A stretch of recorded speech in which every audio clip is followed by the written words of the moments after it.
प्रभूची स्तुती असो. प्रभूने पहिल्या सत्रामध्ये आपल्याला सहनशीलतेने बसण्याकरता सहाय्य केलं की आपण कालच्या सत्रामध्ये योनाच्या जीवनातून काही गोष्टी पाहिल्या है ना. योनाचं पुस्तक पाहिलं. योनाच्या पुस्तकामध्ये काही मुद्दे पाहिले. किती लोकांच्या लक्षात आहेत?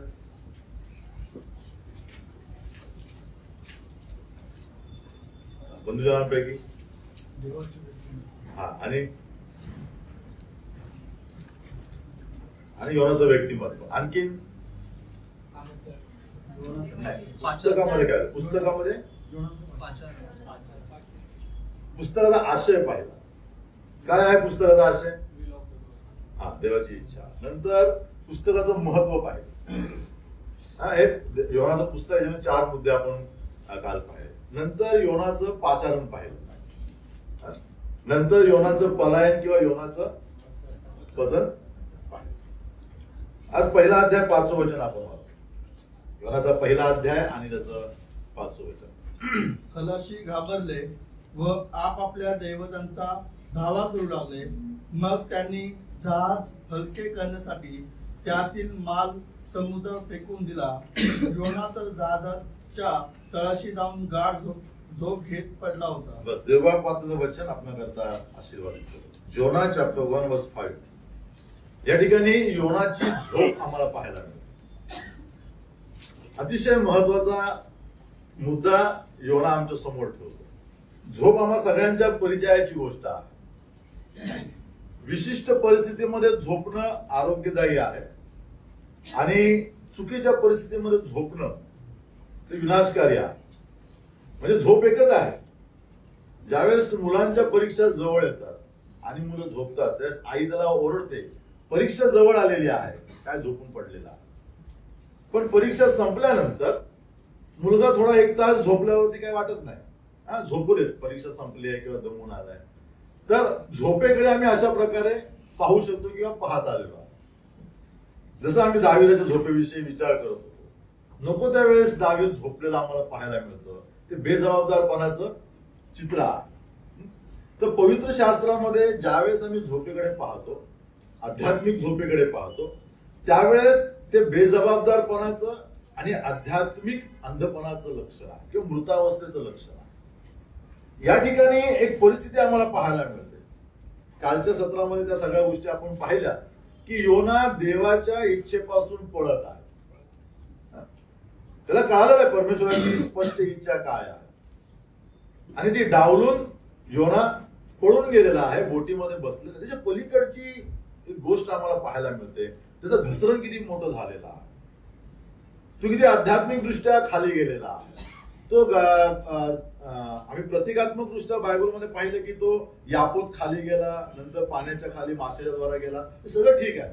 परंतु योना अशा कठीण समयामध्ये म्हणजे वादळ सुरू झालेला आहे आणि त्या परिस्थितीमध्ये झोपलेला आहे. ही सगळ्यात मोठी आध्यात्मिक घसरण आहे. तुम्ही दाविदाच्या जीवनाशी तुलना करू शकता. म्हणजे युद्ध आहे, माझे लोक युद्ध रणांगणावरती आहेत, सैनिक आहेत, दावीद झोपलेला आहे. एक मोठी आध्यात्मिक घसरण आहे. काल जसं आपण पाहिलं की मोठी आध्यात्मिक घसरण एका दिवसात एका रात्रीमध्ये होत नाही. त्याचे टप्पे आहेत, त्याचे स्तर आहे. बदलण्यास तो मुद्दा स्पर्श केला जो काल आपण पाहिला होता. दाविदाच्या जीवनामध्ये बेतशेबेचं प्रकरण घडण्यापूर्वी टप्प्याटप्प्याने घसरण सुरू झाली होती. त्याच्या स्त्रियांविषयीचा दृष्टिकोन आम्हाला पाहायला मिळतो. कदाचित आमच्या जीवनामध्ये देखील अशा प्रकारची विशिष्ट प्रकारची घसरण असू शकेल. मग आमचा पैशाबाबतचा दृष्टिकोन तसा असू शकेल, टप्प्याटप्प्याने घसरत जाणारा असेल. आमचा जगातील गोष्टींकडे पाहण्याचा दृष्टिकोन तसा असेल.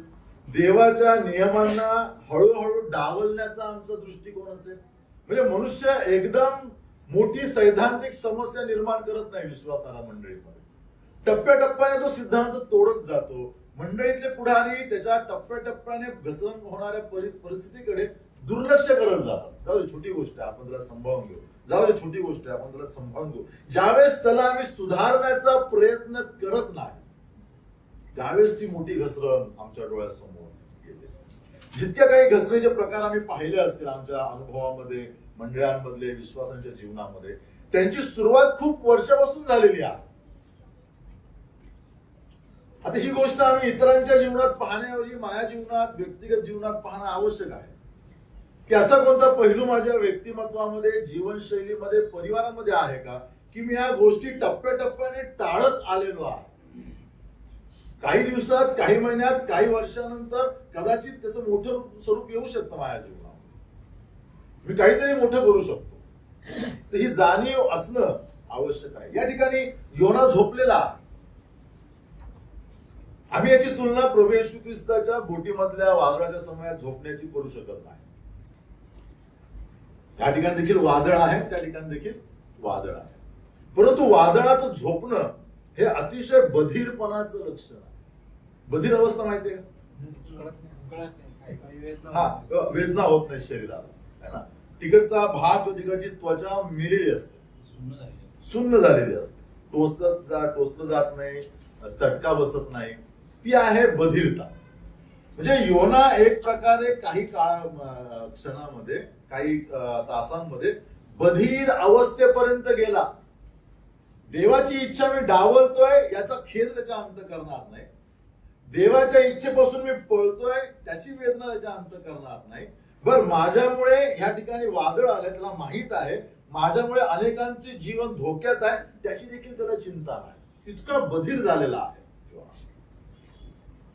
आमच्या जीवनामध्ये ही बधीरता येऊ शकते.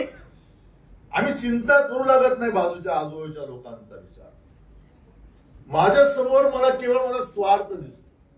माझ्या समोर मला केवळ माझी गरज पूर्ण करता होताना दिसते. मी मंडळीच्या प्रतिष्ठेचा विचार करत नाही.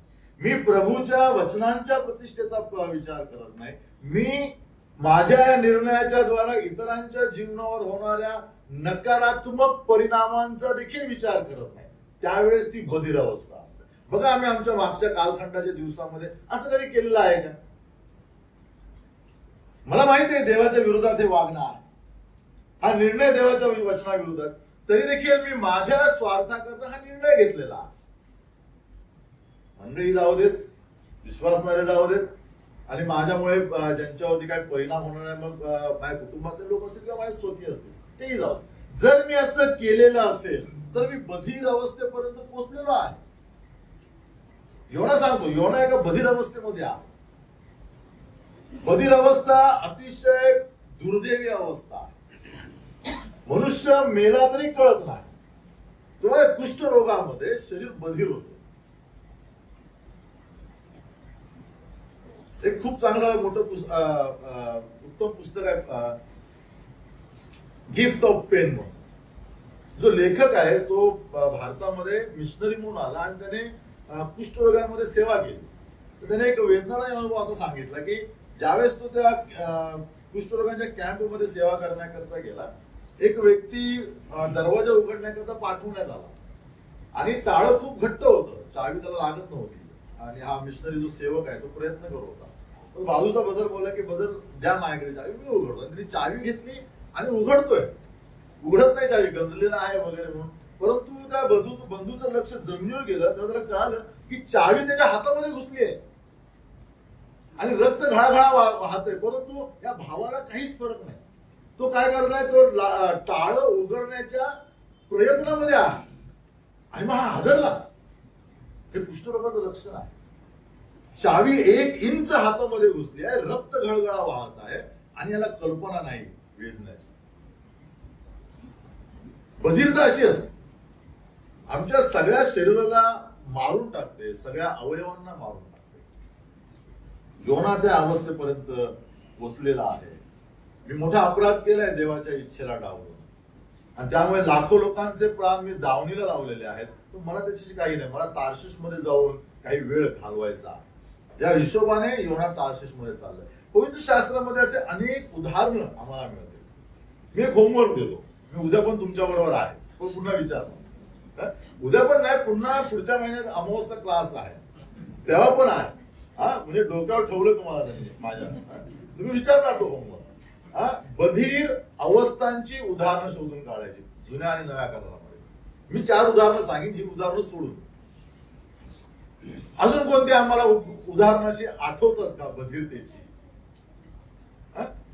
ती उदाहरणं लिहायची, संदर्भ असेल. बरं, पहिलं उदाहरण मी तुम्हाला सांगतो, बदरने घेतलं होतं ते. दाविदाचं. आता दाविदाची बधिरता कशी आहे? बधिरतेमध्ये होतं काय? दाविदाने बत्शेबेबरोबर पाप केलं, त्याच्याबरोबर तिच्या पतीला मारलं. एवढा मोठा अपराध करून दावीद राज दरबारामध्ये जाऊन आपले काम 10 ते 5 व्यवहारिक भाषेत सांगायचं, आपलं काम चोखपणे करत होता. कोणालाही शंका आली नाही की काय केलेला. राज्य कारभार नीट करत होता, सगळ्या डॉक्युमेंट्स वरती सह्या होत होत्या. ज्या ज्या लोकांना निधी पाहिजे काम करण्याकरता ते सगळ्यांना निधी देत होता. कोणालाही कळलं नाही की याचा मूड खराब आहे, काही आहे काय.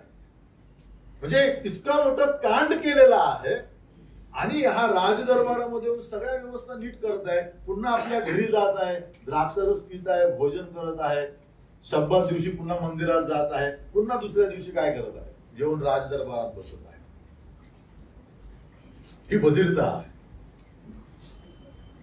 बिलकुल त्याच्या अंतकरणाला मनाला टोचणी नाही.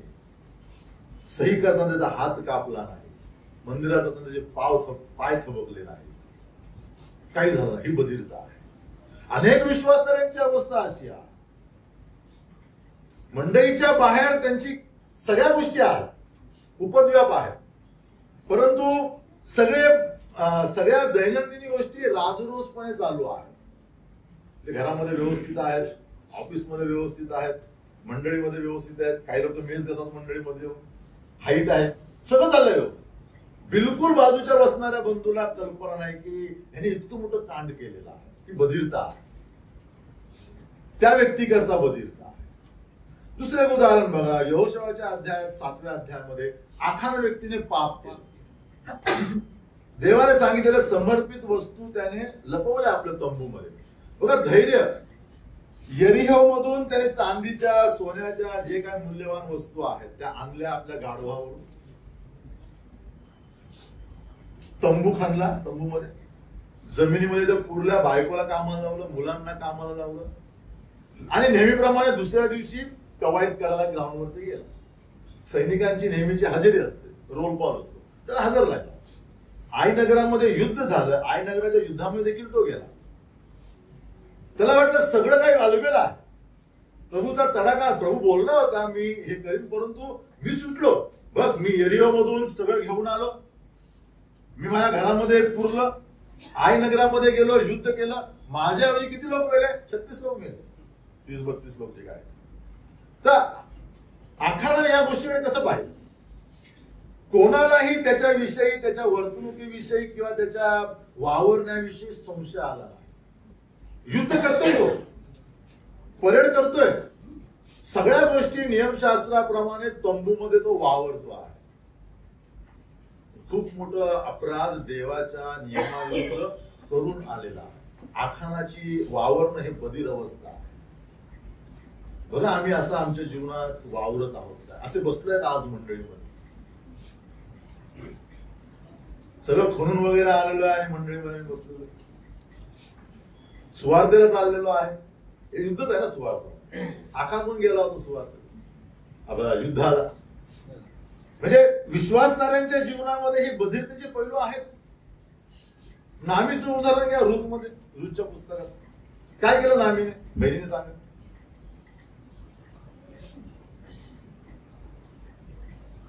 बायबलमध्ये आहे नामी, 7वा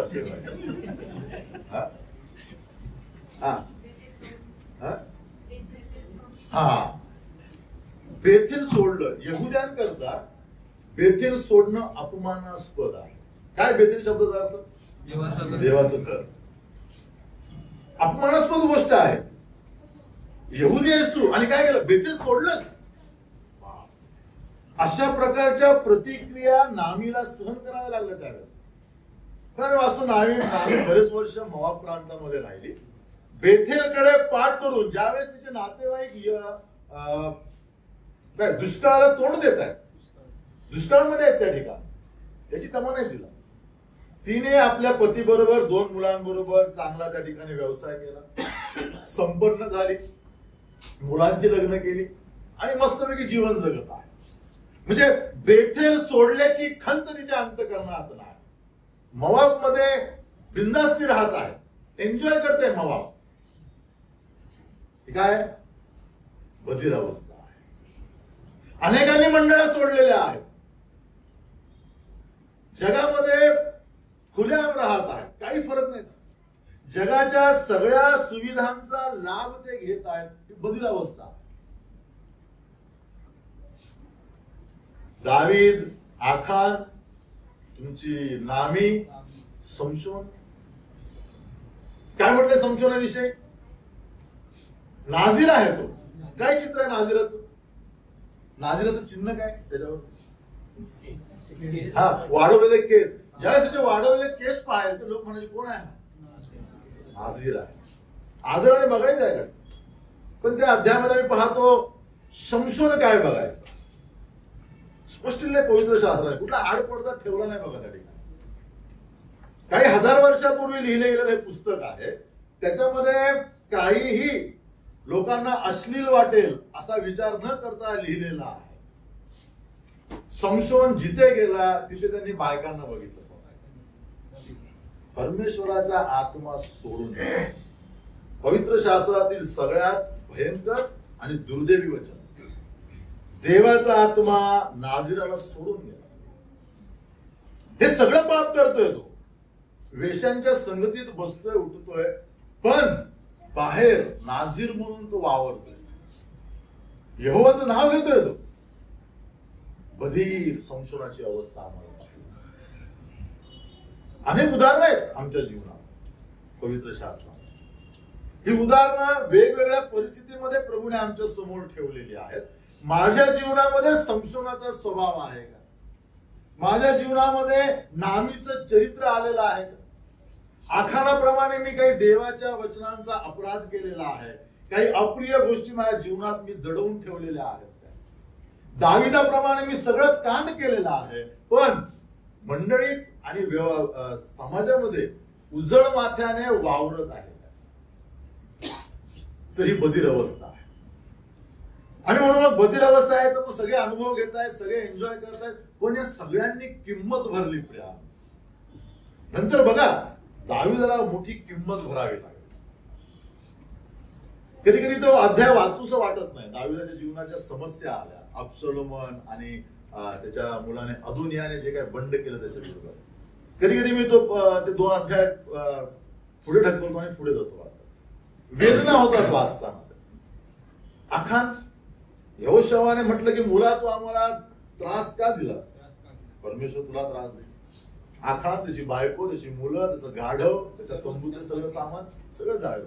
प्रत्येक बधिरतेची किंमत आहे. नामी विधवा झाली, अनाथ झाली, मुलं मेली. जिथे वेदी बांधायला पाहिजे तिथे 3 कबरा बांधल्या नामी. समशोन विनोदाचा विषय बनला पलिष्ट्यांचा. समशोनाचं नाव घेतलं की पलिष्ठ थरथर कापायचे. एका स्त्रीने त्याला विषय बनवला. लोक लहान मुलं चणे मारायला लागले त्याला तुरुंगा. बधीर भयंकर अवस्था करते मनुष्याची. थोडक्यात पाप भयंकर अवस्था करतो. जर पाप आम्हा मनुष्याची कशी अवस्था करते हे जर बघायचं असेल, समशोनाचं चरित्र वाचा. शास्त्रेच्या 3 अध्याय वाचा. कळेल आम्हाला की पापाने त्या समशोनाला काय केलेलं आहे. सैतान प्रत्येक विश्वासणाऱ्याच्या जीवनामध्ये अशा प्रकारची परिस्थिती यावी हा विचार करून आमच्यावरती हमला करत असतो. अंतिम उद्देश तो आहे त्याचा. समशोनाप्रमाणे मी या विश्वासणाऱ्याला करावं, त्याची दयनीय अवस्था करावी. परंतु बधीर अवस्थेमध्ये आम्हाला त्या गोष्टी पाहायला मिळतात. मंडळीमधील विश्वासणाऱ्यांची कुटुंब, मंडळ्या आणि पुढारी बधीर अवस्थेपर्यंत पोहोचत गेलेल्या ते चित्र आम्हाला पाहायला मिळतं कुटुंबामध्ये. ज्यावेळेस कुटुंबामधून देवाच्या वचनांचं अस्तित्व हळूहळू नष्ट होत जात आणि आम्हाला काही वाटत नाही, बधीर अवस्था. अनेक कुटुंबांमध्ये सामूहिक कौटुंबिक प्रार्थना बंद झालेली आहे. कुटुंब बसून देवाचं वचन वाचत नाहीत, मनन करत नाहीत, प्रार्थना करत नाहीत, आणि तरी देखील मला काही खेद वाटत नाही. ती बधीर अवस्था. तुमच्या कुटुंबांची अवस्था बघा प्रियानो काय. आमच्या मुलांबरोबर आमचा संवाद कसा पहा. ज्यांची नवीन लग्न या ठिकाणी झालेली आहेत त्यांनी बघावं त्यांचं जीवन. हनीमूनची वेळ संपलेली आहे. लग्न झालं की आपण त्यांना काही दिवस सोडतो, मजा कराय ना. तो हनीमूनचा कालखंड असतो. आता संपलेला आहे कालखंड. आयुष्यभर एकमेकांबरोबर जीवन काढायचं आहे. सगळ्या गोष्टी आहेत त्याच्यामध्ये. प्रेम आहे, अमोल असतोय मनापासून, वेदना आहे, विरह आहे, सगळ्या गोष्टी आहेत, कष्ट आहेत, चढउतार आहेत. परंतु आता देवाप्रती आमची भूमिका, आमची जबाबदारी काय आहे? कसे जगत आहोत आम्ही? जर मला काही वाटत नाही माझ्या जीवनामध्ये, आमच्या वैवाहिक जीवनामध्ये देवाच्या सहभागितेविषयी मला काहीच खंत वाटत नाही, तो पुढचं तुमचं जे वैवाहिक जीवन, कौटुंबिक जीवन असणार आहे ते वेदनादायी असू शकतं, अपयशी असू शकतं. तुमची येणारी संतती देवाकरता निरुपयोगी असू शकते, देवाच्या वचनांना डावलणारी असू शकते, उद्या देवाचा आणि मंडळीचं नुकसान करण्याकरता मागे पुढे पाहणार नाहीत हे विश्वास नाही. जगातल्या लोकांनी मंडळीचं नुकसान केलं नाही. आमच्या मंडळामध्ये जितकी उदाहरणं आहेत त्यांचं नुकसान मंडळीतल्या विश्वासणाऱ्यांनी लोकांनी केलेलं आहे, आमच्या मुलांनी केलेला आहे, आमच्या तरुणांनी केलेला. जर आई वडिलांना खंत नाही त्यांच्या जीवनामध्ये देवाच्या अस्तित्वाची, तर ते मुलांकरता कधीच बंधनकारक होणार नाही. आणि म्हणजे तरुण आहेत ज्यांचे विवाह आता अलीकडे झाले आहेत, भविष्यात होतील, त्यांना संतती आहे, त्यांनी या गोष्टीकडे थोडस पाहणं आवश्यक आहे. ठीक आहे, दुसऱ्या अध्यायामध्ये या.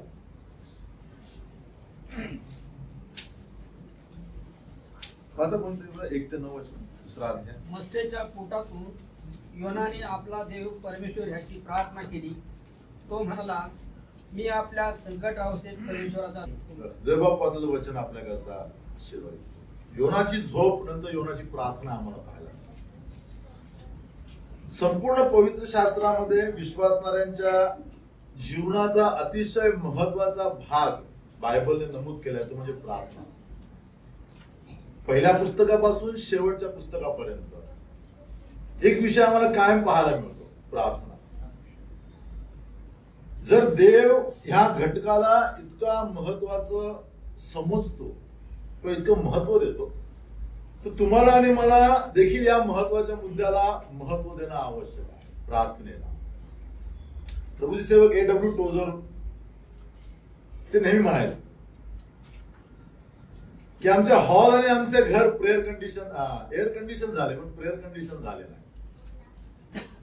आहेत ना घरामध्ये सगळ्यांचे, पण प्रेयर कंडिशन नाही झाले आमचे हॉल, आमची घर.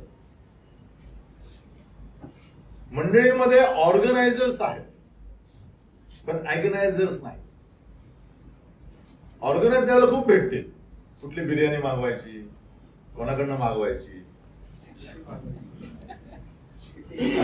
किती मागवायची, हे ऑर्गनाइज करायला बंधूंना भेटतील, परंतु प्रार्थनेमध्ये वेदनेने प्रार्थना करणारे भेटत नाही. खेळणारे भरपूर भेटतील मंडळीमध्ये, परंतु प्रार्थना करणारे, प्रेयर्स करणारे मिळत नाही. तर अशा प्रकारे त्यांनी प्रार्थनेचं वैशिष्ट्य ठेवलेलं आहे. काही 25-1 वर्षापूर्वी त्यांनी हे म्हटलं होतं. त्यावेळची अवस्था त्यांनी पाहिली की प्रार्थना हा नमुना व्यक्तिगत विश्वासाच्या जीवनातून, कुटुंबातून आणि हळूहळू मंडळीतून निघून चाललेला आहे. आज अतिशय दयनीय परिस्थिती आहे. जर आम्ही आमचं व्यक्तिगत जीवन तपासलं प्रार्थनेच्या बाबतीत, तर आम्ही किती मार्क देऊ माझ्या प्रार्थनामय जीवनाला? 1 ते 10 पैकी प्रामाणिकपणे आम्ही 51 स्तोत्र वाचत आहोत, अभ्यासत आहोत. देवा मला प्रामाणिकपणे आमच्या अंतःकरणाचं परीक्षण करायला सांगतो. मी किती मार्क देईल 1 ते 10 मध्ये? ज्यावेळेस आम्हाला अशा प्रकारे प्रार्थनेच्या पैलूकडे पाहावं लागेल त्यावेळेस आम्हाला कळेल की खरोखर माझी प्रार्थना, माझ्या कौटुंबिक प्रार्थनेतलं माझं अस्तित्व, नंतर मंडळीमधल्या प्रार्थना या जवळपास निघून गेलेल्या ज्या काही प्रार्थना आपल्या कार्यक्रमाच्या वेळेस होतात ह्या औपचारिकता आहे. संदेशाच्या आधी प्रार्थना, संदेशाच्या नंतर प्रार्थना या औपचारिकता आहे, त्या प्रत्येक ठिकाणी होतात. याच्या पलीकडे आमचं जीवन प्रार्थनेने भरलेलं आहे किंवा प्रार्थनेकरता माझ्याकडे आनंद, उत्साह आणि वेळ आहे का? मी वेगळा होतो का प्रार्थनेकरता? तर हा एक महत्वाचा मुद्दा आम्हाला या ठिकाणी पाहायला मिळतो. योनाच्या प्रार्थनेमधून योना आम्हाला काही गोष्टी शिकवतो. वेगवेगळ्या प्रार्थना आम्हाला पवित्र शास्त्रात पाहायला मिळतात, पण सगळ्यांपेक्षा योनाची प्रार्थना वेगळी आहे. का बरं वेगळी आहे? का वेगळी आहे? वाचून याला सांगितलं होतं मी दुसरा. दानिएलाने कुठून प्रार्थना केली? गुहेतून प्रार्थना केली. दाविदाने देखील 143 मध्ये वाचून गुहेतून प्रार्थना केली. दानिएलाच्या गुहेमध्ये सिंह होते. शौल आणि सिलास यांनी तुरुंगातून प्रार्थना केली. अजून पेत्राने बुडताना प्रार्थना केली. पण योनाने मत्स्याच्या पोटातून प्रार्थना. प्लेस ऑफ प्रेयर बघा काय, प्रार्थनेचं ठिकाण काय आहे. ज्यावेळेस आम्ही प्रार्थनेकरता बसतो, तुम्ही इथे बसता, सुसज्ज व्यवस्था आहे तुम्हाला या ठिकाणी हॉलमध्ये. एसी आहेत, खुर्च्या आहेत, वॉशरूम आहे, हॉटेल्स जवळ आहे म्हणजे रिफ्रेशमेंट तुम्हाला येऊ शकतं लगेच, पाण्याची व्यवस्था आहे, गोंधळ नाही, बाऱ्या बंद केल्या की झिरो नॉईस. तुम्ही प्रार्थना करू शकता या ठिकाणी. किंवा घरामध्ये ज्यावेळेस आम्ही प्रार्थनेचा विचार करतो त्यावेळेस देखील सगळी साफसफाई किंवा व्यवस्था करून आम्ही प्रार्थनेकरता तयार होतो. आंघोळ वगैरे करून हलके कपडे म्हणजे कम्फर्टेबल बसून आम्ही प्रार्थना करतो. योनाच्या प्रार्थनेचं वैशिष्ट्य काय आहे? योनाच्या प्रार्थनेचं ठिकाणच डळमळीत आहे. मासा स्थिर चालत नाही असत, कधी वर कधी खाली. म्हणजे 3 दिवस 3 रात्री योना कसा आहे? गडबडत आहे, डळमळत आहे. पण अशा या डळमळीत अवस्थेमध्ये योनाने त्याच्या जीवनातील सगळ्यात सामर्थ्याने प्रार्थना केली. आमचा पाया स्थिर आहे, आमची इमारत डळमळत नाही, पण आमची प्रार्थना तितकी समर्थ नाही, सामर्थ्याने भरलेली नाही. कसा काय माशाच्या पोटामध्ये स्थिर राहण्याचा प्रयत्न करत असेल?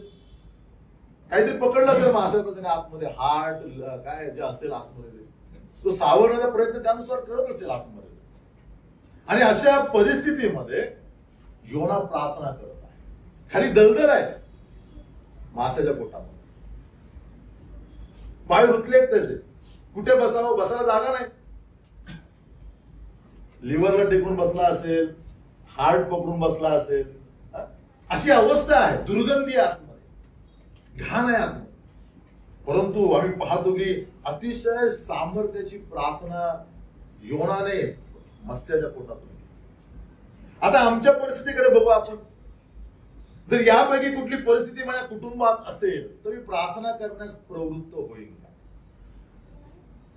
डळमळ स्थान, दुर्गंधीने भरलेली जमीन, बसावयास जागा नाही, पाय टेकावयास जागा नाही, आम्ही तयार होऊ का प्रार्थना करायला?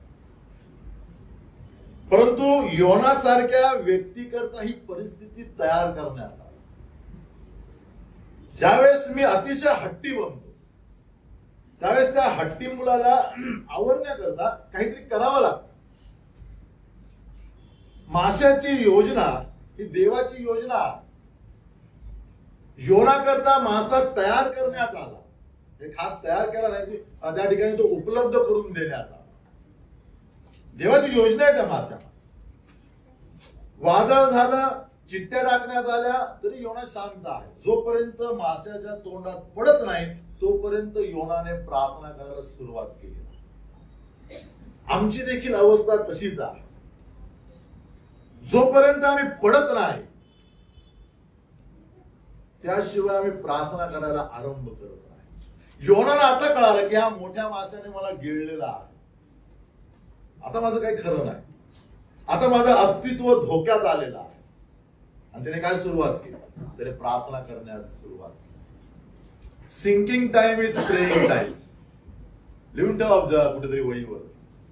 बुडण्याचा समय प्रार्थनेचा समय असतो. स्पर्जनने असं म्हटलं की वाट बघू नका बुडण्याची, प्रार्थना करावाच लागा जोवर तुम्ही सुरक्षित आहेत तोवर. पण काही विश्वासाने हट्टी आहेत, जोपर्यंत ते गटांगळा खात नाहीत तोपर्यंत प्रार्थना करावयास सुरुवात करत नाही. या माशाने योनाला प्रार्थना करायला शिकवलं.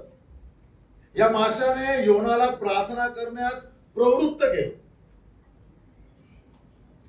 या ठिकाणी मासा आमच्या जीवनात येणारी प्रतिकूल परिस्थिती आहे. आम्हा प्रत्येक जीवनात देव वेगवेगळे मासे आणतो. कोणाचं आर्थिक नुकसान करू शकतो, कोणाच्या जीवनामध्ये आजारपण आणू शकतो, कोणाच्या जीवनात अंधकारमय परिस्थिती आणू शकतो. काही सुचत नाही अशा परिस्थितीमध्ये. पण या परिस्थितीचा किंवा त्या समस्येचा उद्देश त्या व्यक्तीचा नाश करणे नाही, तर त्या व्यक्तीला देवाकडे वळवण्या. हा मासा योनाला खाण्याकरता किंवा मारण्याकरता नाही आला. मस्तपैकी त्याला 3 दिवस 3 रात्री फिरवलं त्याने पाण्यामध्ये. सगळी दलदल त्याने अनुभवली, दुर्गंधी अनुभवली, आतमधली अस्थिर परिस्थिती अनुभवली. आणि ज्यावेळेस त्याने प्रार्थना केली, पश्चाताप केला, त्यावेळेस माशाने ओकून टाकलं. उद्देश काय आहे माशाचा? योनाला परत आणणे. जो हरवलाय योना त्याला परत आण. जोपर्यंत डुकराच्या शेंगा त्या उधळ्या पुत्राच्या समोर आल्या नाहीत तोपर्यंत तो म्हणाला नाही की बाबा आम्ही स्वर्गाविरुद्ध आणि तुमच्या विरुद्ध काय केलेलं आहे, पाप केलेलं आहे. आज धन्यवाद प्रभूला आम्ही दिले पाहिजे. आम्ही स्वर्गाविरुद्ध देवाविरुद्ध पाप करतो, प्रभू आम्हाला डुकराच्या शेंगा देत नाही. आणि म्हणून अनेकदा आम्ही आरोडी माळत नाही की प्रभू मी तुझ्या विरुद्ध पाप केलेला आहे. परंतु ज्यावेळेस आम्ही सुधारत नाही त्यावेळेस प्रेमाने आमच्या जीवनामध्ये अनेक गोष्टी प्रभू काढायला लागतात. मासा हे त्याचं उत्तम चित्र आहे. ज्यावेळेस आम्ही प्रभूकडे पाहायचं नाकारतो त्यावेळेस मत्स्य आमच्या जीवनामध्ये. हा मासा योनाच्या जीवनातला आम्हाला काही गोष्टी शिकवतो आमच्या प्रतिकूल परिस्थितीविषयी. बघा, पहिली गोष्ट तो आम्हाला या ठिकाणी शिकवतो की एका विशिष्ट वेळेनंतर माशाला आज्ञा दिली गेली आणि माशाने काय केलं? योनाला ओकून टाकलं किनाऱ्यावर. जिथे योना पाहिजे होता, निनवेच्या किनाऱ्यावरती किंवा निनवेमध्ये, तितके त्या ठिकाणी माशाने योनाला सोडलं. म्हणजे माशाचा उद्देश काय आहे? योनाला मारणे नाही. माशाचा उद्देश हा आहे की योना तुझं काम तार्शिश मध्ये नाही, तुझं पाचारण कुठे आहे? तुझं पाचारण निनवेमध्ये आहे. बिना माशा योना निनवेमध्ये येऊ शकत नाही. तो चालला होता बोटीतून तार्शिश मध्ये. नुसतं वादळ पुरेसं नव्हतं, योना करता मासा तयार करणं आवश्यक आहे. एकामागून एक समस्या विश्वासणाऱ्यांच्या जीवनात अनेकदा प्रभू येऊ देतो, जेणेकरून आम्हाला आमचं काम, आमची भूमिका, आमचं पाचारण नीट समजावं. शेवटी आम्हाला कळालं की परमेश्वराने मला कुठे आणलेलं आहे? मला किनाऱ्यावरती आणलं. कुठल्या? निनवेच्या किनाऱ्यावरती आणलं. मी आभार मानतो प्रभू की तुम्हाला मारलं नाहीस. किनाऱ्यावरती उतरून योनाने धन्यवाद दिले असतील प्रभूला. पण या 3 दिवसाच्या कालखंडामध्ये योनाने आपल्या निर्णयाचं, आपल्या जीवनाचं निरीक्षण केलं किंवा पुनरावलोकन केलं, सिंहावलोकन केलं. मागे म्हणून बघितलं त्याने, देवाने मला पाचारण केल्यापासून मी कसा वागलेलो आहे. कुठलीही जबाबदारी प्रभू देण्याच्या आधी त्या व्यक्तीला या सगळ्या गोष्टीतून नेल्याशिवाय तो पूर्ण करत नाही. पहिल्या सत्रामध्ये आपण पाहिलं होतं, एलियाला सारफत मध्ये पाठवलं, ओहळमध्ये पाठवलं, विधवेच्या घरात राहायला सांगितलं 2 वर्ष. त्याचा धीर पाहिला, त्याचा संयम पाहिला. आणि मग आता कुठे जातो? अहाबासमोर उभा. अहाबासमोर उभं राहणं साधी गोष्ट नाही. त्यावेळेचा पृथ्वीवरचा सगळ्यात शक्तिशाली राजा होता तो. या ठिकाणी योनाला तयार केलं. आज देखील प्रभू प्रेमानं तुमच्या आणि माझ्या जीवनामध्ये ही पद्धत वापरतो. देवाची शिकवण्याची पद्धत आहे, शिक्षण पद्धती आहे. तुम्हाला आणि मला तोपर्यंत उभा करत नाही जोपर्यंत मी काही धक्के सहन करण्याकरता पात्र होत नाही. तुमच्या जीवनात कधीच काही समस्या आल्या नाहीत, तुमच्या जीवनात कधीच चढ उतार आले नाहीत, तुम्ही कधीच आत्मिक आव्हानांना, कौटुंबिक आणि सामाजिक आव्हानांना सामोरे गेला नाहीत, याचा अर्थ तुम्ही निरुपयोगी आहात, केवळ मंडळीमध्ये बसण्याच्या लायक आहात. प्रभूच्या सेवेकरता मी उपयुक्त नाही जर मी अशी साक्ष देतो. योसेफला 13 वर्ष तोंड द्यावं लागलं. त्याच्यामध्ये आरोप झाले घाणेरडे, गुलामीचा अनुभव घेतला, तुरुंगवास झाला, शेवटी पंतप्रधान झाला. जोपर्यंत ह्या प्रसंगांना आम्ही पाहत नाही तोपर्यंत प्रभू आम्हाला निश्चित ठिकाणी घेऊन जातो. तर आमच्या जीवनात येणाऱ्या प्रतिकूल परिस्थितीचा उद्देश काय आहे? आम्हाला पूर्वपदावर आणणे आणि त्याचा एक निश्चित काळ आहे. प्रभूने म्हटलं की तुमची परीक्षा मी तुमच्या शक्तीच्या पलीकडे पाहणार. प्रभू येशू ख्रिस्ताला देखील 40 दिवस अरण्यामध्ये जावं लागलं. इब्रीचा लेखक म्हणतो की तो सर्व अंगाने पारखला गेला, तो परिपूर्ण आहे. प्रभू येशू ख्रिस्त परिपूर्ण आहे, परंतु मनुष्याचा तारण करता होण्याकरता मनुष्याच्या वेदनांना, मनुष्याच्या जीवनात येणाऱ्या समस्यांना आणि मोहांना सामोरं जाणं आवश्यक आहे. प्रभू नाही तर तो परिपूर्ण उद्धार करता म्हणवला गेला नसता, आज लोकांनी त्याच्यावर आरोप केले असते. म्हणून इब्रीचा लेखक सांगतो की तो सर्व प्रकारे पारखलेला, सर्व प्रकारे परिपूर्ण केला गेलेला आमचा तारणारा आहे. तुम्हाला आणि मला येणाऱ्या सगळ्या मानवी मोहांना प्रभूने अनुभवलेला आहे. तर देखील तो म्हणतो की त्या ठिकाणी तो निष्पाप राहिला आणि मग वधस्तंभावरती अर्पणला जाण्याकरता तयार.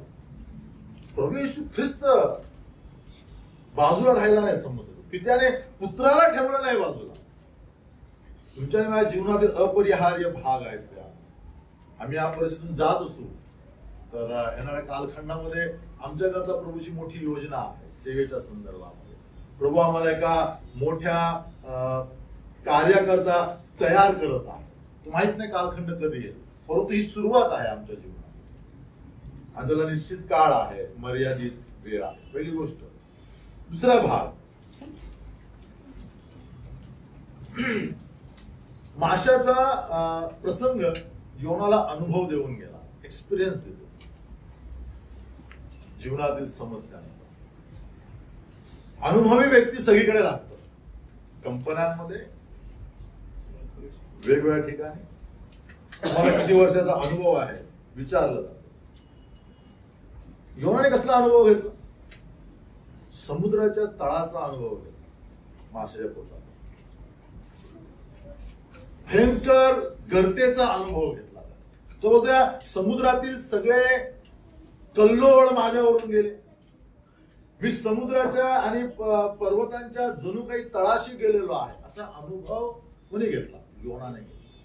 याचा अर्थ जीवनातील सगळ्या वेदनादायी परिस्थितीचा अनुभव त्याने त्या ठिकाणी घेतला. आता मी समर्थ आहे पृथ्वीवरील सगळ्या गंभीर समस्यांना तोंड देण्याकरता. हे प्रभू अशा प्रकारे एका व्यक्तीची तयारी करतो. नैराश्य, अपमान, अपयश, अव्यवस्था या सगळ्या गर्तेची चित्र आहे. ज्यावेळेस आम्ही असं म्हणत नाही की आम्ही नैराश्याच्या डोंगरावर आहोत, असं म्हणतो का? आम्ही डिप्रेशनच्या पर्वतावरती आहोत? नाही. आम्ही काय म्हणतो? नैराश्याच्या खाईत आहोत. आम्ही अपयशाच्या डोंगरावर आहोत का? नाही, आम्ही अपयशाच्या खाईत आहोत. आम्ही दुःखाच्या खाईत आहोत. आम्ही अव्यवस्थेच्या खाईत आहोत. म्हणजे या ज्या काही मनुष्याच्या जीवनातील नकारात्मक भावना आहेत त्या काय दाखवतात? खोली दाखवतात, अंधकार दाखवतात. विश्वासणाऱ्यांना सेवेकरता किंवा विश्वासणाऱ्यांना मोठ्या तयारी करता या सगळ्या गोष्टींचा अनुभव प्रभू त्यांच्या जीवनात देतो. तुम्ही अपयशी झाला तुमच्या व्यावसायिक जीवनामध्ये, व्यवहारिक जीवनामध्ये, करिअरच्या जीवनामध्ये, चांगली गोष्ट आहे. अपयश अधिक समृद्ध करतो मनुष्याला. जे यश शिकवत नाही, 100 यश शिकवत नाही, ते एक अपयश आम्हाला शिकवतं. अपयश आल्यावरती माणसांचे स्वभाव बदलतात आमच्याशी बोलण्याचे. अपयश आल्यावरती लोक आमच्याशी वर्तन करण्याचं बदलतात. तर अपयश मानवी लोकांचे चेहरे उघडे करतात. यशामध्ये दिसत नाही. यशामध्ये सगळे तुमच्या बरोबर आहे, सगळे तुमच्या करता तयार आहेत टाळ्या वाजवण्याकरता. कोण माझा नाही, कोणाच्या मनात माझ्याविषयी प्रीती आहे, कोणाच्या मनात द्वेष आहे, हे कळत नाही. कधी कळतं? अपयश आलं. नैराश्यामध्ये ज्यावेळेस असतं तेव्हा कळतं. अपमानामध्ये कळतं की माणसं आमच्याकडे कशा प्रकारे पाहू शकतात. ज्याचा अनुभव जीवनात नसेल आम्ही प्रभूच्या सेवेकरता गंभीरपणे तयार होत नाही. कारण ज्यावेळेस आम्ही सेवेकरता तयार होतो या सगळ्या गोष्टींचा अनुभव घ्यावा लागतो. नैराश्य मोठी गोष्ट आहे, डिप्रेशन, अपयश मोठी गोष्ट आहे. सैतान नैराश्याचा, अपमानाचा, अपयशाचा, अव्यवस्थेचा उपयोग विश्वासणाऱ्यांना पाडण्याकरता नेहमी करतो. विश्वास ज्याच्यामध्ये जास्त ह्या गोष्टीमध्ये पडलेले आहे, अपयश आणि नैराश्य. आणि म्हणून जितकी मोठी मिनिस्ट्री तितकं मोठं नैराश्य. Great ministry, great depression. मोठी सेवा करायची आहे, मोठ्या डिप्रेशन करता तुम्हाला तयार पाहिजे. ग्रेट मिनिस्ट्री, ग्रेट फेलर. अपयशाला तोंड दिल्याशिवाय तुमची मोठी सेवा होऊ शकणार नाही. काही लोक या ठिकाणी म्हणतील आम्हाला कुठे जाऊन मोठी सेवा करायची आहे, परंतु विश्वासी म्हणून जीवन जगणं प्रभू करता ही मोठी सेवा आहे प्रभू. आणि या जीवनाच्या प्रवासामध्ये सगळ्या गोष्टी तुमच्या जीवनामध्ये येतील. ज्यावेळेस आल्यात अनेकांनी प्रभूकडे पाठ केलेली आहे, अनेकांनी मंडळांकडे पाठ केलेली आहे. ते हरलेले आहेत त्यांच्या जीवनामध्ये, त्यांनी नाकारलेला आहे परिस्थितीमध्ये प्रभूला. जे तग धरलेले आहेत त्यांचा उपयोग देवाने गौरव करता केलेला आहे. नक्कीच तुम्हाला सगळ्यांना काही स्वार्थिक बनायचं नाही, पाळक बनायचं नाही, परंतु या पृथ्वीवरती मला प्रभूचा मनुष्य, प्रभूची मुलगी म्हणून जगायचं आहे यशस्वीपणे. ते प्रमाणपत्र आम्हाला न्यायासनासमोर पाहिजे. पौल काय म्हणतो? माझ्याकडे जो मुकुट ठेवलेला आहे तो केवळ माझ्याकरता नाही, तर त्याच्यामध्ये विश्वास ठेवणाऱ्या आणि त्याच्या इच्छेप्रमाणे चालणाऱ्या सगळ्यांकरता तो मुकुट आहे. रोमकरांच्या पत्रात 16व्या अध्यायात त्याने केवळ सेवातिकांची यादी नाही दिली, अतिशय सामान्य बहिणींची नावं दिलेली आहेत त्यांनी. 2000 वर्षानंतर आम्ही तो वाचतो रिपोर्ट. या बहिणीने ही सेवा केली, या भावाने ही सेवा केली. ते सगळे काय मान्यवर सेवक नव्हते. नाही, हे वचन केवळ सेवकांकरता नाही, ही परिस्थिती केवळ सेवकांच्या जीवनामध्ये नाही, ते बसलेल्या प्रत्येक भावाकरता, बहिणीकरता.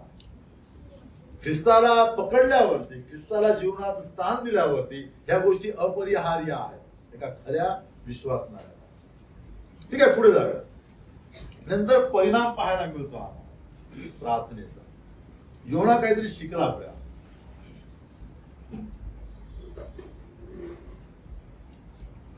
संदेश आहे योना. पवित्र आत्म्याच्या द्वारा योनाला देवाविषयीच्या बऱ्याच गोष्टी माहित आहेत, परंतु माशाच्या पोटात पडल्यावरती त्याच देवाविषयीची अधिक गंभीर ओळख योनाला अधिक झाली. ज्या गोष्टी आम्ही विद्यापीठात शिकत नाही त्या गोष्टी आम्हाला जीवनाच्या विद्यापीठात शिकायला मिळतात. शिकले का आम्ही जीवनाच्या विद्यापीठात? काही मुंबई, पुणे विद्यापीठ, कोल्हापूर, यशवंतराव विद्यापीठ या डिग्र्या घेऊन आम्ही फिरतो.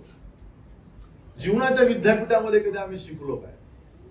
त्याचा अभ्यासक्रम वेगळा आहे जीवनाच्या विद्यापीठाचा. इतिहास, भूगोल, अकाउंटिंग वगैरे नाही त्या ठिकाणी. केमिस्ट्री, बायोलॉजी शिकवलं जात.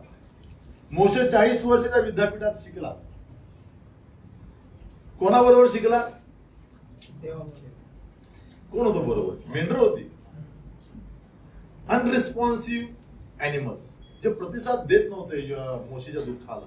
समजत नव्हतं मोशे दुःखी आहे, समजत नव्हतं मोशे आनंदी आहे.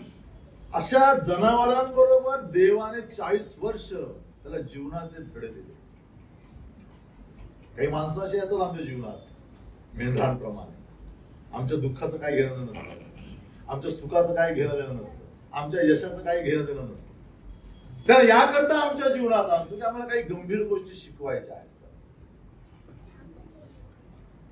आमच्या अपेक्षेची बाजू मारून टाकतो प्रभू. आमचं जीवन जास्त अपेक्षांवरती अवलंबून आहे. आमचे नातेवाईक, आमचे प्रियजन, आमचे मित्र यांच्याकडनं माझी अपेक्षा खूप आहे. ज्यावेळेस मोशेला कळालं की माझ्या दुःखाचा आणि माझ्या आनंदाचा काही परिणाम या जनावरांमध्ये होत नाही, त्याला सवय लागली अपेक्षाहीन जीवन जगायचं. ज्यावेळेस इस्रायलमध्ये आला, इस्रायल लोकांकडनं अपेक्षा केली नाही. दगड मारले, उचलाला दगड मारले, त्यांनी धरले. परमेश्वराच्या तंबू समोर जाऊन पडला मोशे. अशा लोकांकडनं प्रभू यांना वाचव. कुठलीही अपेक्षा केली नाही. हा धडा केवळ आम्हाला जीवनाच्या विद्यापीठात शिकायला मिळतो, बाहेरच्या नाही. केम्ब्रिज, हॉवर्ड शिकवत नाही. विश्वासणाऱ्यांकरता एक सगळ्यात मोठं गिफ्ट आहे देवाचं विद्यापीठ.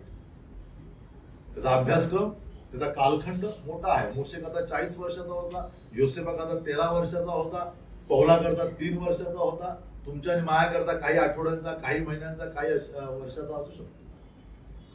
परंतु हा येणं आवश्यक आहे.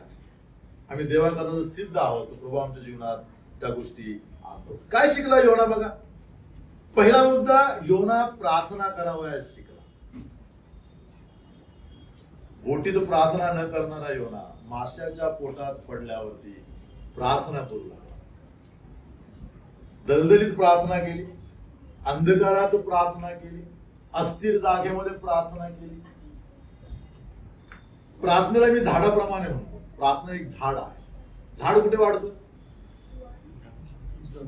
जमिनीमध्ये वाढतं. झाडाला काय लागतं? पाणी लागतं, सूर्यप्रकाश लागतो, आणि मग झाडाची वाढ चांगली होते. प्रार्थना हे असं झाड आहे जे दलदलीत वाढतं, अंधकारात वाढतं, अपयशामध्ये वाढतं, वेदनेत वाढतं. जितकी जास्त अस्थिरता आमच्या जीवनात, तितकी जास्त प्रार्थना. जितकी जास्त अपयशाची परिस्थिती, तितकी जास्त प्रार्थना. जितकी जास्त अंधकारमय परिस्थिती, तितकी जास्त प्रार्थना. प्रार्थनेचा वृक्ष हा अशा अप्रिय वातावरणामध्ये वाढतो. जर अशी अप्रिय वातावरणाची स्थिती तुमच्या कुटुंबात, तुमच्या जीवनात आहे, तर प्रभू सांगतो तुम्ही काय करा? प्रार्थना करा. प्रार्थनेचं पाचारण आहे ते. तुम्ही प्रार्थना अधिक करावी म्हणून तुम्हाला या परिस्थितीमध्ये आणलेला आहे मी, हे प्रत्यक्षपणे प्रभू सांगत आहे. तो सुखासीन प्रांतामध्ये वाढत नाही प्रार्थनेचा वृक्ष. प्रत्येक विश्वासणाऱ्यांची प्रार्थना बघा अप्रिय परिस्थितीमध्ये केलेली प्रार्थना आहे. नबुखदनेस्सरने काय केलं? महालाच्या गच्चीवरती बसताना अहंकार केला. सगळं माझ्या सामर्थ्याने निर्माण झालेलं आहे, जनावर बनला. त्यावेळेस त्याने प्रार्थना केली. मग वास्तू दानिएलच्या अध्यायात मग त्याने वर दृष्टी करून म्हटलंय आणि परमेश्वराला धन्यवाद. ज्यावेळेस सगळं काही व्यवस्थित आहे, आम्ही अहंकार करतो, प्रार्थना करत नाही. सगळ्या मनुष्यांच्या प्रार्थना करा. अप्रियतेमध्ये त्यांनी प्रार्थना केलेली आहे, तुरुंगात प्रार्थना केलेली आहे. योनाने प्रार्थना करावयास योना तयार झाला. दुसरी गोष्ट, योनाने धावा केला. कसा धावा केला जातो? लहान मूल कसं धावा करतं? कधी लहान मुलाला शाळेमध्ये सोडण्याचा अनुभव आलाय का? आई वडिलांना शाळेत सोडतो आपण केजी मध्ये, पहिल्या क्लासमध्ये. काय करतो मूल? 100 पैकी एखादं मुलं असेल जे आईला टाटा करून जात आनंद आहे. 99% मुलं आईच्या मागे रडत जातात, बॅग टाकतात, वॉटर बॅग फेकून देतात आणि रडत जातात. खूप मोठा कल्ला असतो त्या शाळेमध्ये. तो आहे धावा. आई नको जाऊस म्हणून. परमेश्वरापासून पळणारा किंवा दूर जाणारा योना माशाच्या पोटामध्ये आता काय करत आहे? एका जागेवर बसून धावा करत आहे. चांगल्या परिस्थितीत जर आम्ही देवाच्या मागे जाणार नाही प्रियानो, अशा परिस्थितीमध्ये प्रभू आम्हाला आणेल, आम्हाला धावा करायला लागेल. आपल्या जीवनामध्ये आम्ही बंड करून जीवन जगत आहोत. देवाला दुय्यम आणि तिसरं स्थान दिलेलं आहे. सुटकेसाठी धावा करतो. प्रभू आता काढ, आम्हाला मासा कुठे घेऊन जाईल, मी किती दिवस जगेन माहित नाही. एका सेवकाने म्हटलं, योनाच्या जीवनात मी हेच शिकलो, माशाच्या पोटात पडेपर्यंत वाट बघायची नाही, वरती आहे तेव्हा काय करायची, प्रार्थना करावयास सुरुवात करायची. तिथे पण नाही, बोटीत बसायच्या आधी नाही, बोटीत चढायच्या आधीच प्रार्थना करायची. तर योना ह्या गोष्टी शिकवतो. तो माशाच्या पोटात पडेपर्यंत, दलदलीत ऋतेपर्यंत वाट पाहू नका. तिसरी गोष्ट, योनाने 7व्या वचनामध्ये स्मरण केलं. कोणाचं? देवाचं स्मरण केलं. विसरला होता योना, मान्य करतो. ज्यावेळेस प्रभू मी तुझ्या आज्ञेपासून पळालो, त्यावेळेस मी तुला विसरल्या समान झालो. इस्रायलचा सगळ्यात महत्वाचा गुणधर्म आहे, ज्या वेळेस इस्रायल संपन्न झाले, परमेश्वराने आरोप केला, इस्रायल माझे लोक मला विसरले. तुमचा आणि माझा स्वभाव देखील तोच आहे. प्रिया, छोटस प्रमोशन परमेश्वराला विसरावयास लावतो. छोटा मोठा पॅकेज परमेश्वराला विसरावयास लावतो. चांगली पोस्ट, चांगलं करिअर, थोडं मोठं घर देवाला विसरायला लावतो. थोडं मोठं, जास्त नाही. चांगली सुव्यवस्था प्रभूला विसरावयास लावतो. आमचा स्वभाव आहे, छोट्याशा यशाने आमचा कल लगेच आमच्या जुन्या स्वभावावरती टिकला जातो. आम्ही आपोआप देवापासून बाजूला होण्याचा निर्णय घेतो. अजाणतेपणे का होईना आम्ही बाजूला. हा स्वभाव आहे मनुष्याचा, आदामाचा स्वभाव आहे. म्हणून त्याला म्हटलेलं आहे आदामाचा स्वभाव किंवा जुना मनुष्याचा स्वभाव. या ठिकाणी योनाने माशाच्या पोटाचं स्मरण केलं. देवा, जे जे काय माझ्या जीवनामध्ये तू दिलेला आहेस आतापर्यंत, त्या सगळ्याचा धनी केवळ तूच आहेस, हे मान्य करणे म्हणजे देवाचं स्मरण करणे. माहित नाही आम्ही कितीदा श्रेय प्रभूला दिलेला आहे. आमच्या यशाचं श्रेय आम्ही कितीदा प्रभूला दिलेलं आहे, सार्वजनिक किंवा घरामध्ये किंवा व्यक्तिगत पातळीवरती. बघा आम्ही असं काही दिलेलं आहे का श्रेय?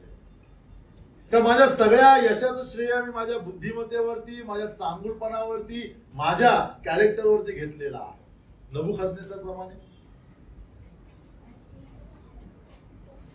योना त्या ठिकाणी प्रभूचं स्मरण करतो आणि म्हणतो की प्रभू, माझ्या जीवनात ज्या ज्या गोष्टी दिल्या त्या सर्व काही तुझपासून आहे.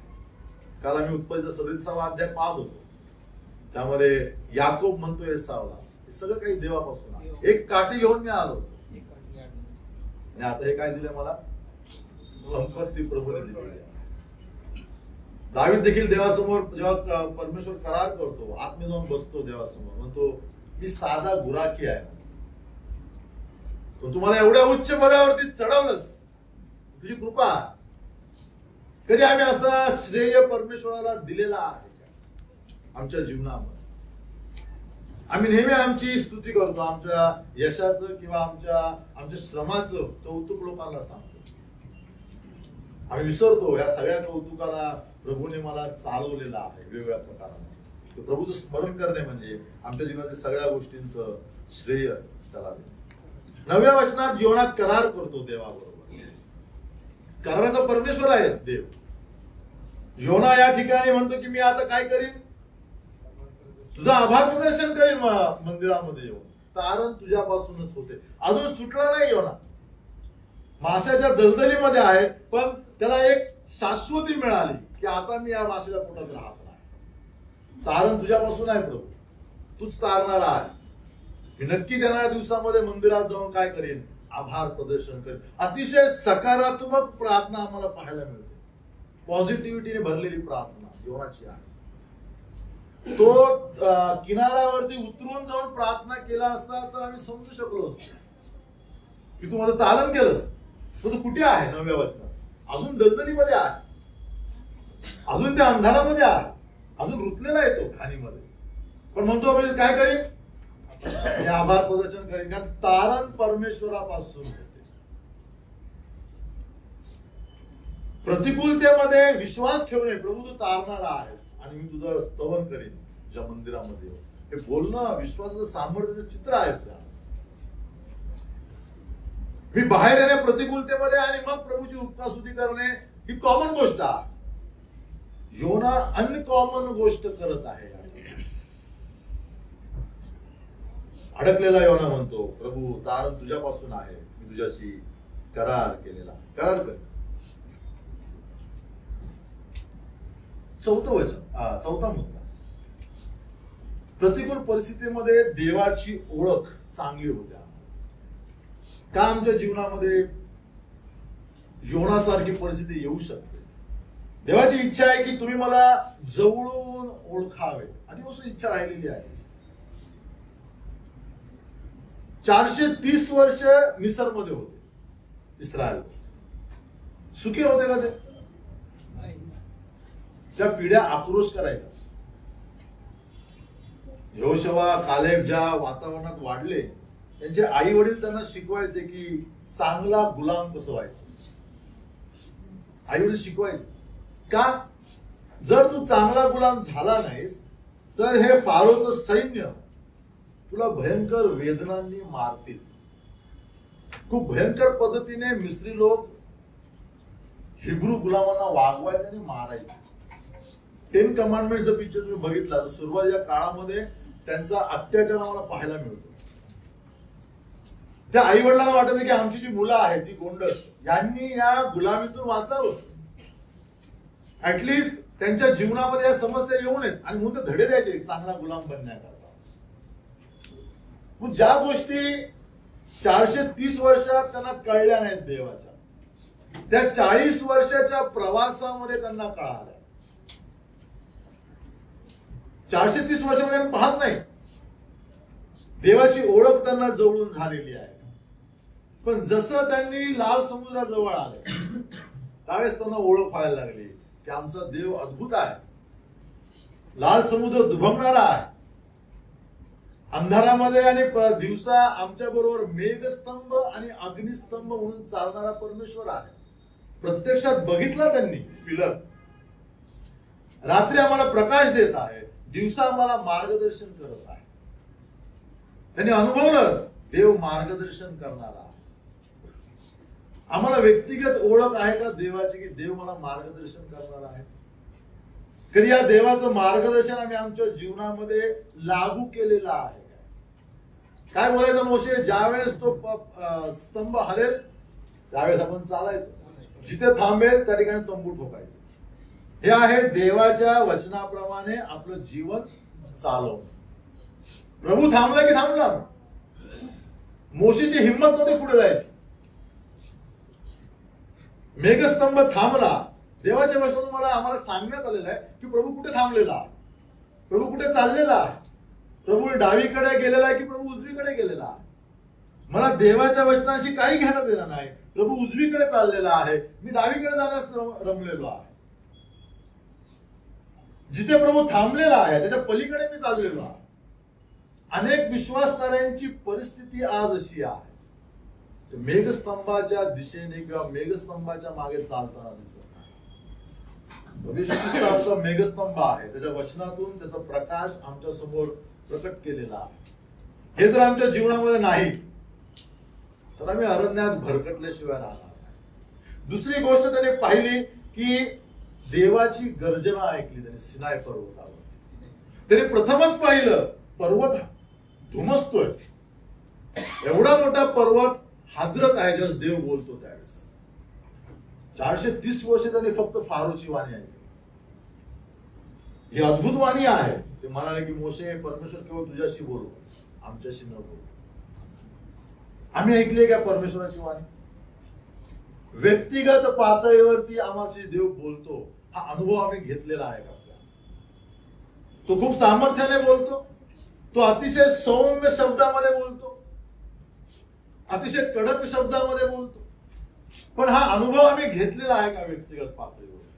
हे विश्वासाची जबाबदारी आहे.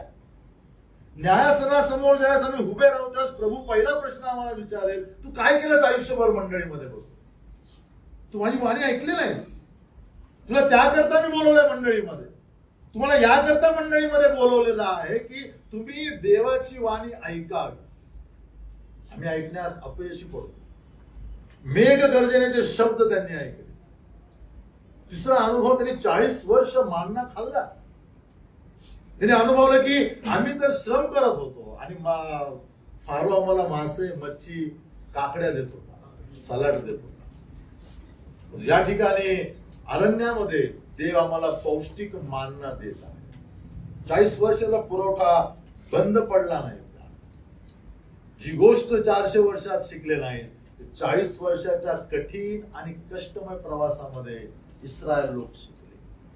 आमच्या जीवनात येणाऱ्या समस्यांचा उद्देश हा आहे की आम्ही देवाला जवळून ओळखावं, देवाच्या गोष्टींबाबत आम्ही संज्ञा आणावं, शिकाव्या आम्ही देवाच्या गोष्टी. जी गोष्ट हन्नाला मुलं झाल्यावरती कळली नसती, ती गोष्ट हन्नाला तिच्या वांझपणामध्ये कळाली. काय कळालं हन्नाला? काय कळालं? सगळ्या बहिणींनी वाचलं असणार हन्नाविषयी. पहिला एकच अध्याय हन्नाविषयी. मागेल ते देणारा देव आहे. हे कधी कळलं हन्नाला? शमूएल झाल्यावरती. त्या वांझपणाच्या वेदना इतक्या तीव्र होत्या, ती रडली परमेश्वरासमोर जाऊन. आणि जे काही तिला कळालं, प्रकटीकरण झालं परमेश्वराचं. ते प्रकटीकरण म्हणजे शमूएलाचं नाव. याला मी शमूएल म्हणेन का? कारण मागील ते देणारा देव आहे का आमच्या जीवनामध्ये? हा देवाचा अनुभव मागेल ते देणारा देव आहे. त्याकरता वेदना हवी वांझपणाची, त्याकरता वेदना हवी अपमानाची, पणींना हवी आमच्या जीवनामध्ये. त्याशिवाय आम्ही रडणार नाही मंदिरामध्ये जाऊन. वांझपणा त्याकरता आमच्या जीवनात येऊ देतो, त्याशिवाय आम्ही रडणार नाही मंदिरात जाऊन. हन्नाला कळालं परमेश्वर मागेल ते देणारा आहे. देवाची इच्छा आहे की विश्वासाने व्यक्तिगत पातळीवरती त्या देवाला ओळखावं. जर आमचं जीवन, आमचा वेळ इतर कोणत्या गोष्टीमध्ये गुंतत असेल तर आम्ही खूप मोठ्या संधीला धुडकावत आहोत. त्याची इच्छा आहे की मला जास्त जवळून ओळखावं. कदाचित तुमच्या करिअरमध्ये तुम्हाला इतर गोष्टी प्राप्त होणार नाही. म्हणतील काही लोक म्हणतात की बदल फुल टाइम झाले, त्यांचं सगळं बरं चाललंय आणि आम्हाला आता करिअरचे धडे देत आहे. बरोबर आहे, अनुभवानेच माणूस शहाणा होतो. काल आम्ही 3 वाजेपर्यंत बोलत बसलो होतो अभियाने. मी अभिला म्हटलं की मी रशियन भाषा शिकलो 5 वर्ष, मला IFS व्हायचं होतं. तो पण म्हणाला की मी IFS होण्याकरता दिल्लीला गेलो. कळलं सगळं काही आहे, पण आज जे काही मिळालेलं आहे, ज्या गोष्टी आज मिळालेल्या आहेत, त्याची तुलना करता येणार नाही. या गोष्टी महत्वाच्या आहेत आमच्या जीवनात. देवाची ओळख जवळून होणे. थोडंफार पॅकेज कमी आलं तरी चालेल, पण मी देवाला अधिक ओळखावं. एखाद्या फालतू कंपनीत मला नोकरी मिळाली तरी चालेल, पण मी देवाला चांगलं ओळखावं. आम्ही देवाच्या ओळखीला गुंडाळून ठेवलेला आहे आणि आमची धावपळ सगळी प्रेस्टिज करता चाललेली आहे विश्वासणाऱ्यांची. मी या प्रेस्टिजियस कंपनीमध्ये आहे, मी या प्रेस्टिजियस पोस्ट वरती आहे, मी या प्रेस्टिजियस ऑर्गनायझेशन मध्ये आहे. सगळीकडे ह्या गोष्टी आहेत. देवाच्या ओळखीला काळ फासले, त्याची काही घेणे नाही आम्हाला. ज्या गोष्टी करता मला मंडळीत आणलेलं आहे, तीच गोष्ट माझ्या जीवनातून मी फेकून दिलेली आहे बाहेर. वेळ गेल्यावरती आम्हाला अनेकदा शानपण येऊ शकतो. त्यावेळेस वेळ गेलेला असतो, आयुष्य गेलेलं असतं, जीवन गेलेलं असतं. दुसरा मुद्दा आपण दुसऱ्या सत्रामध्ये आपल्या थोडा मोठा. योनाची प्रार्थना आम्ही पाहत होतो. प्रार्थना आम्हाला बऱ्याच गोष्टी शिकवली. अद्भुत प्रार्थना आहे, दलदलीची परिस्थिती आहे. प्रभूला आपण धन्यवाद देऊया की आम्ही योनासारख्या वाईट परिस्थितीमध्ये नाही. अधिक गंभीर प्रार्थना करणं आवश्यक. नक्कीच आमच्या जीवनात प्रतिकूलता असू शकते, हन्नासारखी वेगवेगळ्या समस्या असू शकतात, आव्हान असू शकतात. या जाणीवपूर्वक ठेवलेल्या समस्या आहेत. आम्ही प्रभूकडे अधिक गंभीरतेने प्रार्थना करतो. या दिवसात प्रभू तुम्हाला आणि मला प्रार्थना करण्यास अधिक शिकवतो. आमेन.